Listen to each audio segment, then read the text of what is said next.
Hello and welcome to a special podcast from Geopolitical Futures.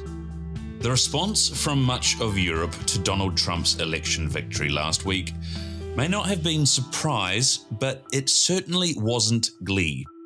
With Trump likely to demand that Europe bears more of the defence burden, European leaders are already reacting.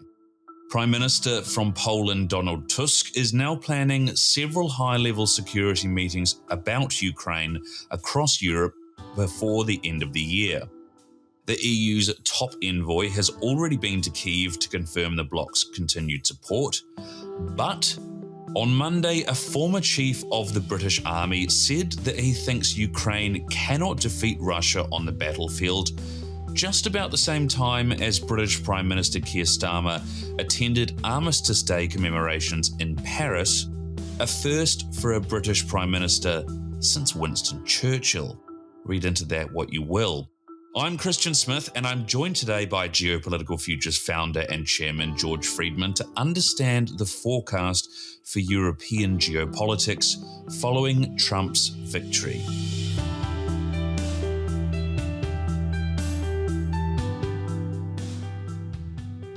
George, welcome. Just before we dive into European questions, George, your book, The Storm Before the Calm, came out in 2020, just before the COVID pandemic, really, in 2020. And it looked at the crisis that would face America in the 2020s and how it would emerge on the other side. What do you make of Trump's victory within the context of that? Well, first, the model says that a crisis occurs and a transition occurs every 50 years. That's not a theory, that's empirically what's happened. So the question is, as we're nearing that point, when will it happen? It could be one of two things. This election could be a transition. Equally possible, it could be the last period of chaos, and it's the next election that'll happen. I can't I have to figure that out from the data. So what we do know is that if it's the chaos, Trump is well organized for bringing that on and clearing the road to a new election. But we will certainly be a different country in 10 years or so. Turning to Europe, so the concern obviously is that Trump will seek to end the conflict. Well, I suppose it's twofold, that Trump will seek to end the conflict in Ukraine in a way that might be unfavorable to Ukraine, but perhaps also that Trump will pull the plug to a large degree on European defence support and require the Europeans to do more. I mean, do you think that is true? And if so, do you think that is reasonable? Absolutely. And is a pressure in the United States among the public changing the relationship. So when we look at Europe, we see a country that the European Union has a GDP just under the American GDP. When we began the relationship, Europe was shattered. It was under attack by potentially the Russians and so on. It could not defend itself. The United States took the responsibility for doing so. This is not your daddy's Europe. This is a wealthy country that prefers not to defend itself, and the Americans say lays off the responsibility to the United States. Taking the Ukrainian question, the president has said it is a European problem. It's an issue for the United States. It's a disaster for Europe if the Russians pass through Ukraine onto the European plain. So the fact that they must deal with it has been handled by expecting the Americans to deal with it. The Europeans are still asking when the Americans will do what has to be done. And the answer that's emerged in the United States, and one of the reasons that Trump won, was nothing. You do it. We can be there helping you, but we will not be the main combatant. If you want to protect Europe, protect Europe. And this is a crucial thing. It resonates well in the United States. In a way, it's unknown to the Europeans I travel. To what extent they're resented for not being willing to shoulder the burden of their own defense and expecting that the United States will, and then being offended when the United States says no.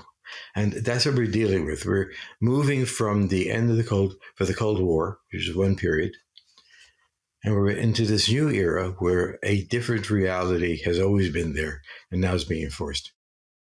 I suppose. I mean, for many in Europe, and I think that what's interesting is that since the election, we've already seen. I mean, speaking here in London, a number of military players, political players, come out and say that they effectively agree with Trump in this sense, and that the UK and Europe needs to play more of a role in its own defense. I suppose what the other side of that argument suggests is a similar problem that the US faced in Vietnam, which is that there was the belief that the US was there to back up both Ukraine and Europe, and that pulling out would set a precedent for other allies. Is that not the same here? How does that differ? Well, I would put it this way. The issue is not whether Europeans will provide some involvement. It's their ball game. We may help a little. We're going to take the European role of being support, and the Europeans are going to take the American role, or more precisely, it's their countries defend it.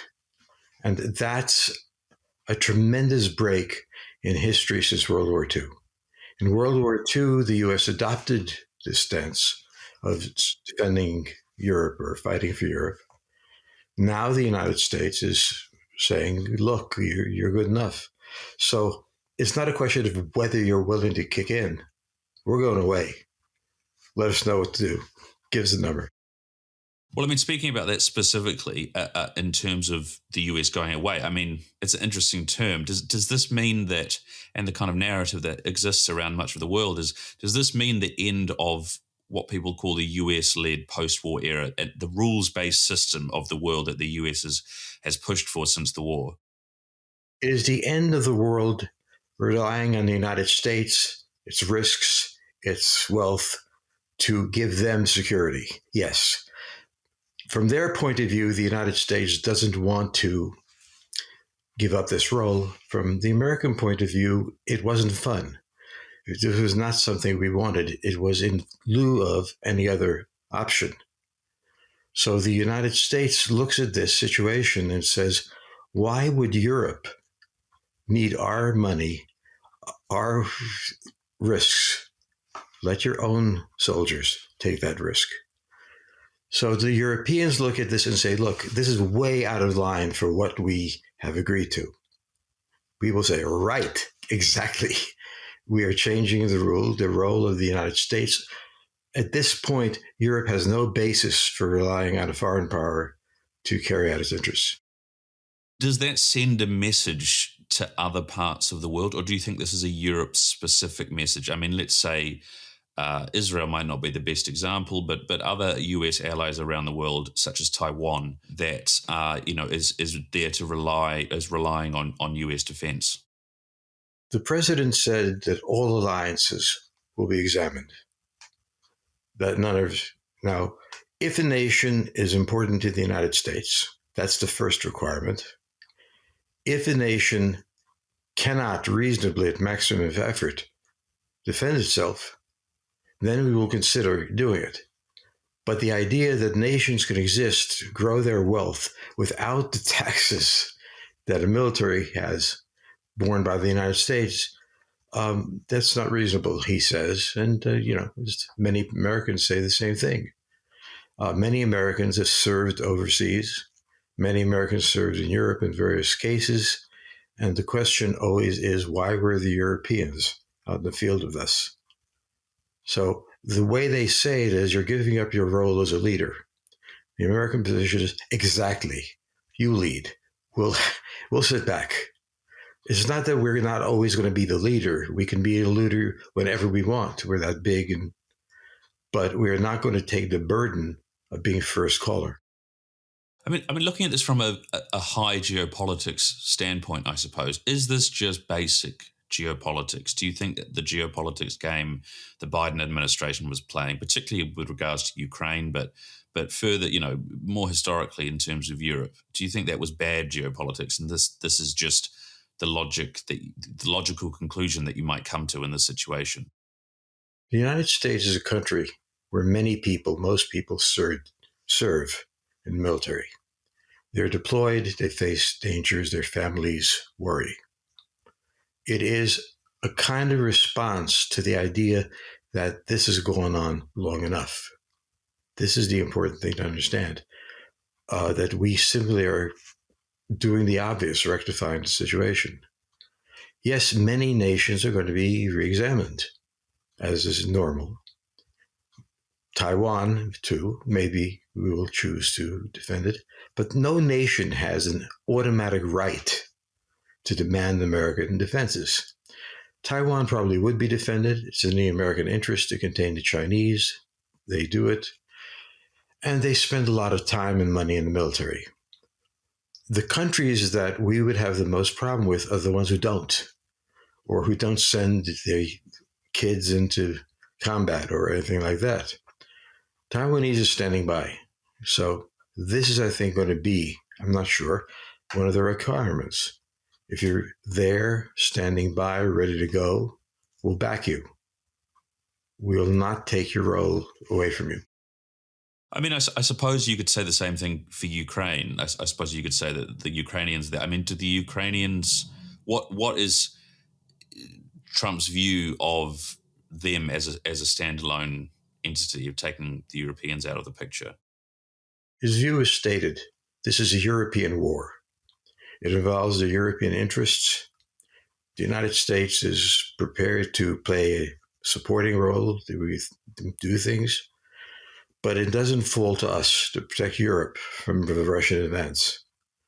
And we look at Ukraine and say, look, the danger of the Ukrainian victory is that they move in on Poland.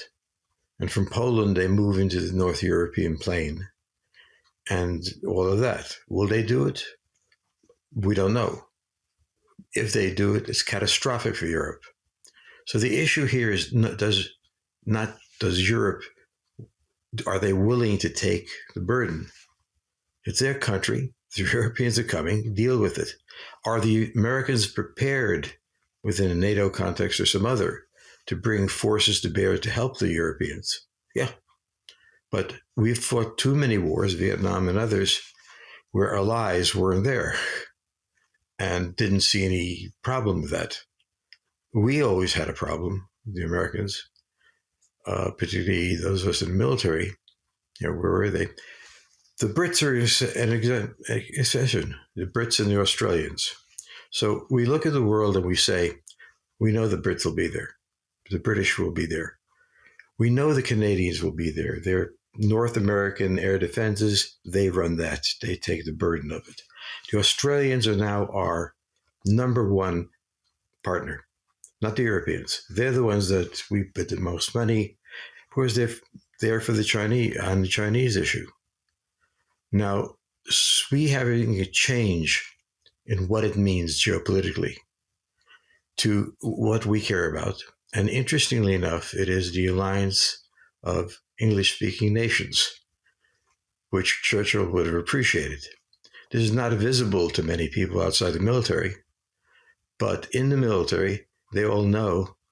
I'm not in the military serving at this point, but I was in Australia recently, had a long talk with a lieutenant in armor who's trained in the United States. The two countries are close. The Canadians and the Americans make fun of each other, but they're close. The British are close. Who else do we have that we know would come and stand with us?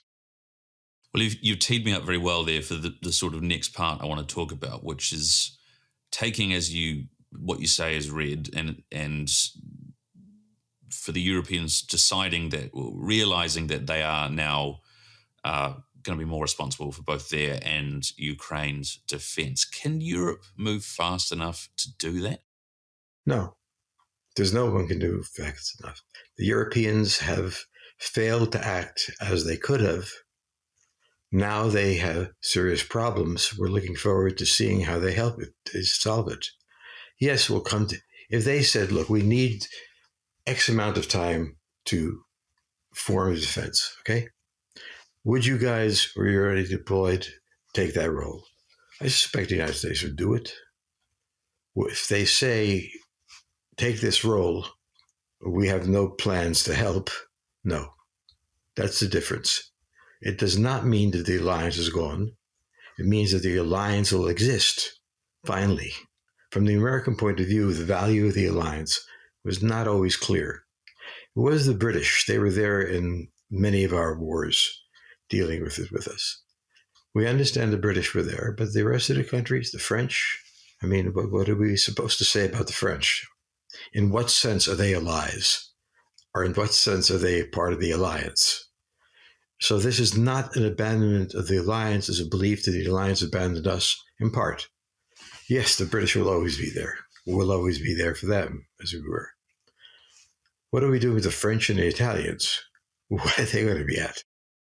Well, I want to come on to the Germans in a moment as well, but sticking with what Europe can do now, you say that Europe can't really move fast enough to help Ukraine, and theoretically, I mean, whether or not it can move fast enough to help itself is also a question up for debate. Poland, of course, is quickly trying to build itself the largest army in Europe.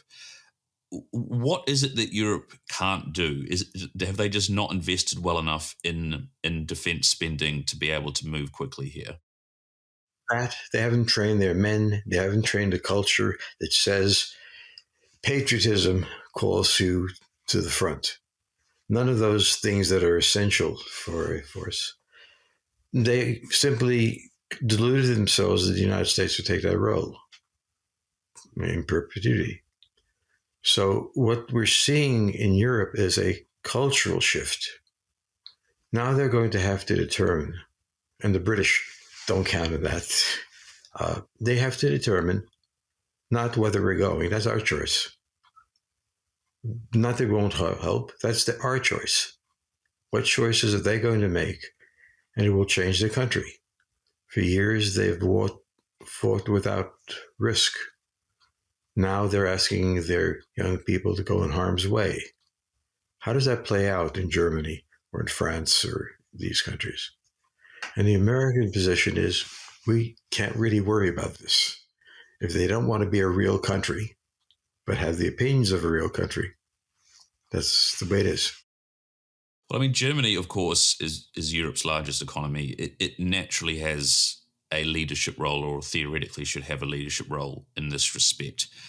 Since the outbreak of the war in Ukraine, it has moved a long way from where it used to be, but it's come in for a lot of criticism, basically showing that it's unwilling to do what is necessary to build up its defense and assist Europe with that.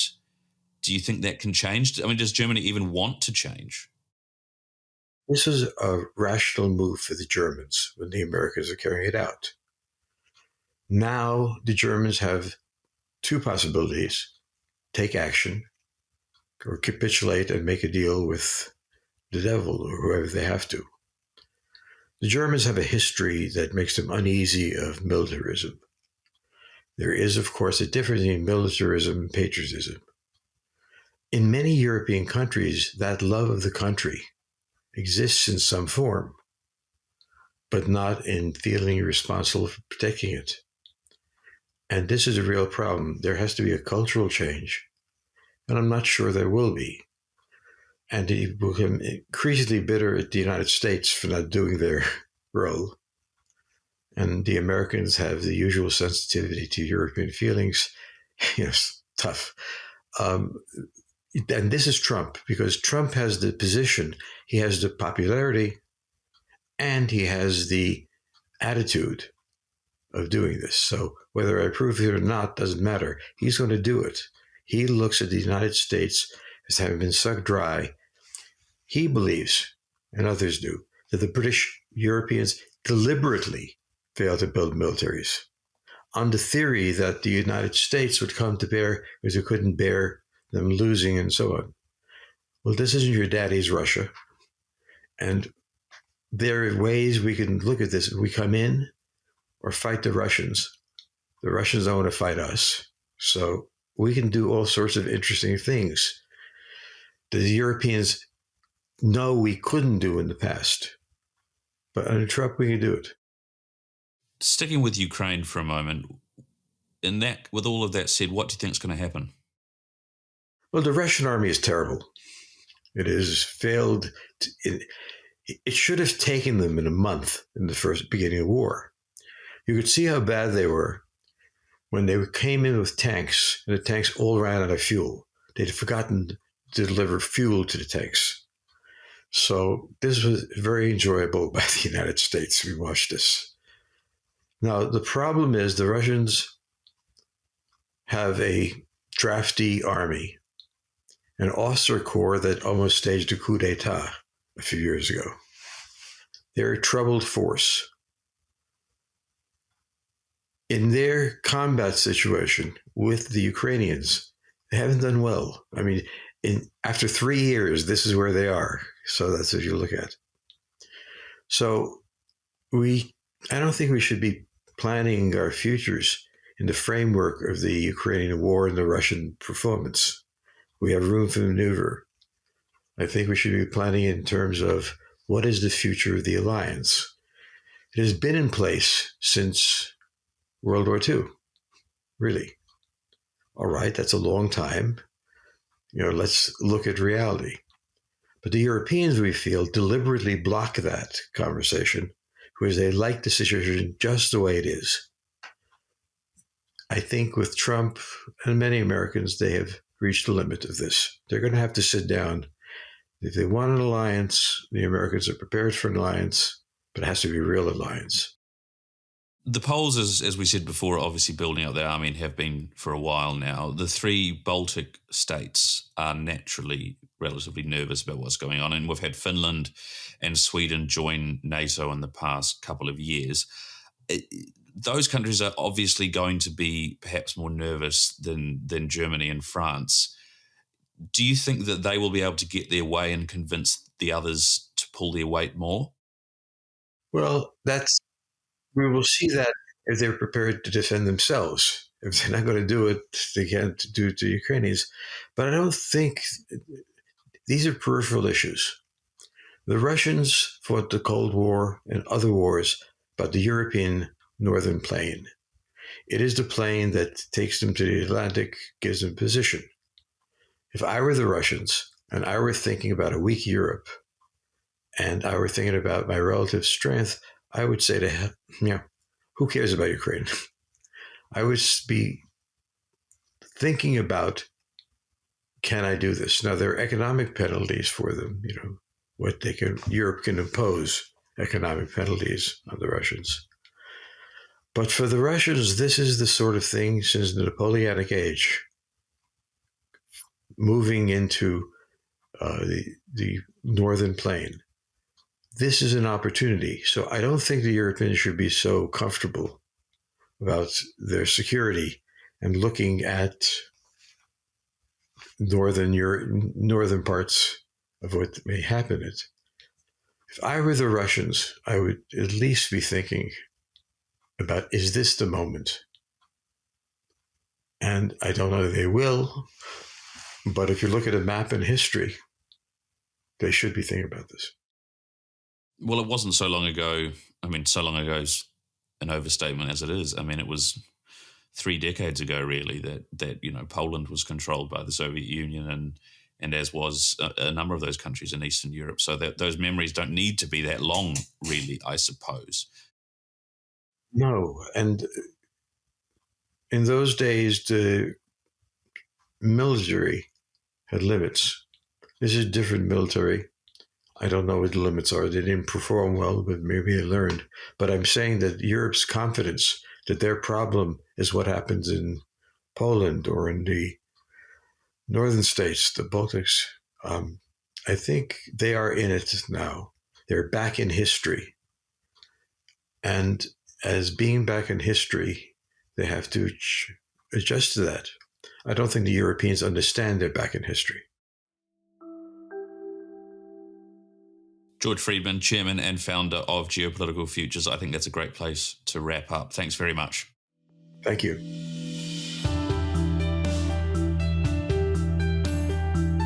Talking Geopolitics is brought to you by Geopolitical Futures, your source for geopolitical forecasting and analysis.